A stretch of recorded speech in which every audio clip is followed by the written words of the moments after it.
Bonjour à tous, bienvenue sur Tutoriel Géo et aujourd'hui nous allons voir comment modifier l'altitude d'un objet, en l'espèce comment modifier la valeur Z d'un objet que l'on a créé. Donc là je suis sur FreeCAD, j'ai créé un nouveau projet FreeCAD, je crée un nouvel objet, en l'espèce un rectangle.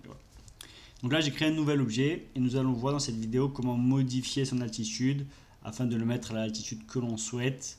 On avait vu dans des précédentes vidéos comment modifier l'axe XY, les valeurs XY d'un objet, comment faire des translations pour changer le système de coordonnées. Et aujourd'hui, nous allons voir comment modifier la valeur Z. Donc là, le nouvel objet que j'ai créé, donc un rectangle, si je vais dans l'onglet Properties, dans le tableau qui est ici, View Data de mon rectangle, j'ai les propriétés de placement de l'objet. D'accord, donc placement, angle, etc., etc. Et là, j'ai la position de l'objet. Et on voit que ce sont des positions X, Y, Z. Et là, on voit Z, que la valeur Z est à 0. Pourquoi? Parce que mon objet, si je vais en vue géométrique, est au niveau du sol, au niveau de l'axe 0, Z. Là, je vais dans Z et je vais cliquer ici pour faire propre. Alors, c'est en millimètres. Au lieu de mettre 0, je mets 5. OK. Et là, vous voyez, hop, là, vous vous en rendez pas compte, mais l'objet a quelque peu, l'altitude de l'objet a changé.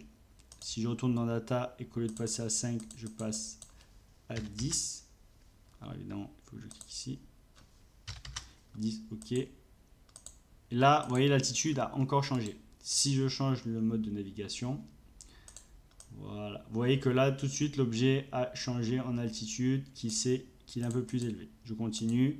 Si je veux passer à 10, j'attribue la valeur 15.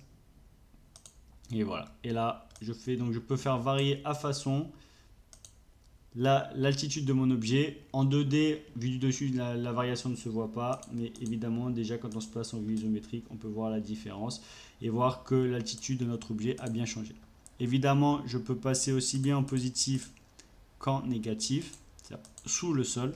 Je vais mettre moins 5. OK. Et voilà. Et là, je suis passé sous le niveau du sol. Donc ça, intéressant pour des projets urbains ou des projets d'aménagement lorsqu'on veut faire des aménagements de voirie sur sol ou sous-sol. On est capable de jouer sur l'altitude de nos objets via FreeCAD. Voilà, je vous remercie d'avoir regardé cette vidéo. N'hésitez pas à liker et partager. Je vous dis à bientôt pour de nouvelles vidéos. Bye bye.